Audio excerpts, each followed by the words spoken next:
রেস্টুরেন্টে না গিয়ে আজ মাত্র 10 মিনিটে ঘরে বানিয়ে ফেললাম চিলি গার্লিক বাটার নুডলস।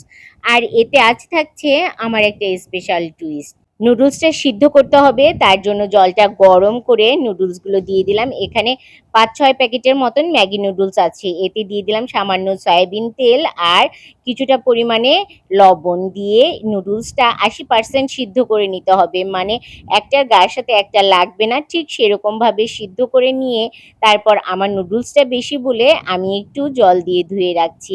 এতে করে কিন্তু একদম অথেন্টিক রেস্টুরেন্টের মতন নুডলস পাবেন, কোনো একটার সাথে একটা মিশে থাকবে না। কড়াইতে সয়াবিন তেল দিয়ে দিয়েছি আর দিয়েছি 1 চামচের মতন বাটার। দিয়ে বাটারটা গলে আসলেই দিয়ে দেব এতে আমি প্রথমেই রসুন কুচিটা দিয়ে দিয়ে দেব কিছুটা পেঁয়াজ কুচি।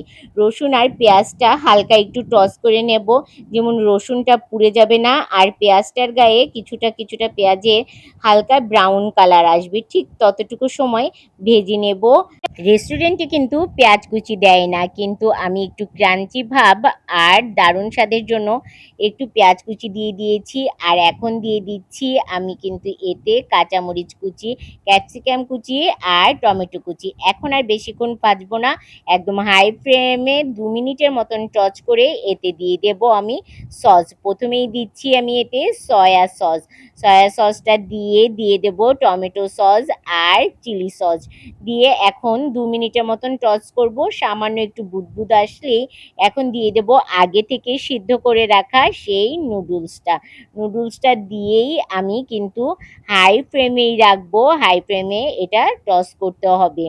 এই পর্যায়ে আমি প্রথমে গোলমরিচের গুঁড়ো আর ম্যাগি মশলা দিয়ে দিলাম। ম্যাগি মশলা আর গোলমরিচের গুঁড়ো একসাথে একটু মিশিয়ে নিতে নিতেই মনে পড়লো সেই যে নুডলস সেদ্ধ করে জল রেখে দিয়েছিলাম কিছুটা, সেখান থেকে যদি আমি 3-4 চামচের মতন জল দিয়ে দেই আর এখন যদি একটু মেশাই, তাহলে কিন্তু খুব সুন্দরভাবে নুডলসের গায়ে মশলাগুলো মিশে যাবে আর খুব সুন্দর একটা মাখো মাখো ভাব হবে এই নুডলসে। আমার কিন্তু মেশানো হয়ে গেছে, একটু টস করেও নিচ্ছি। এখন একদম রেডি, গরম গরম খেতে অপূর্ব লাগছিল এই চিলি গার্লিক বাটার নুডলস। আমার বাসার সবাই তো একদম প্রেমে পড়ে গেছে। নামানোর আগে অবশ্যই কিন্তু একটু চিলি ফ্লেক্স দিয়ে নামিয়ে নিলেই রেডি।